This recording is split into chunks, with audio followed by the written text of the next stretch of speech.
Здравствуйте, смотрите в сегодняшнем выпуске. В Туркменистане отмечается День защитников Отечества. Президент Туркменистана поздравил народ и правительство Индии с Днем Республики. Ветерану Великой Отечественной войны, проживающей в Ашхабаде, исполнилось 97 лет. И другие новости.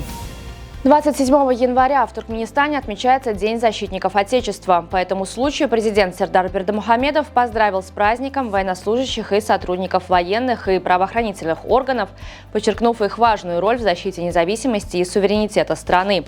Глава государства отметил, что за годы независимости вооруженные силы Туркменистана превратились в мощную армию, постоянно оснащаемую современным оружием, военной техникой и использующую возможности цифровых систем. Президент Туркменистана Сердар Бердымухамедов направил искренние поздравления и наилучшие пожелания президенту Республики Индия Драупади Мурму и премьер-министру Нарендре Моди по случаю национального праздника Дня Республики.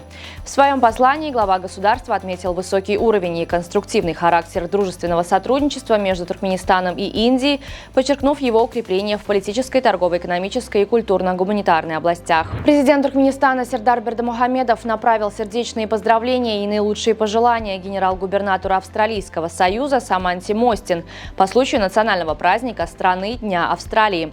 В своем послании глава государства выразил искренние пожелания крепкого здоровья и счастья генерал-губернатору, а также мира, дальнейшего прогресса и процветания народу Австралии. Сотрудники российского дипломатического представительства в Туркменистане посетили ветерана Великой Отечественной войны Антонину Павловну Пряничкову в день ее 97-летия. В годы войны она участвовала в восстановлении разрушенной бомбардировками железной дороги вблизи Сталинграда. Во время войны Пряничкова проживала в городе Ахтубинск, недалеко от Сталинграда, где вместе с другими молодыми людьми занималась ремонтно-восстановительными работами на железной дороге, которая регулярно подвергалась вражеским бомбардировкам.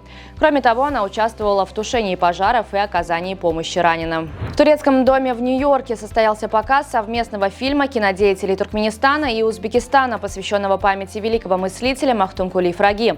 Мероприятие, организованное Тюрксой, собрало множество гостей, включая представителей ООН и артистов, снявшихся в фильме. Гости смогли ознакомиться с богатым культурным наследием тюркского мира. Посольство Великобритании в Ашхабаде впервые организовало торжественный вечер, посвященный празднованию дня рождения выдающегося шотландского поэта Роберта Бёрнса.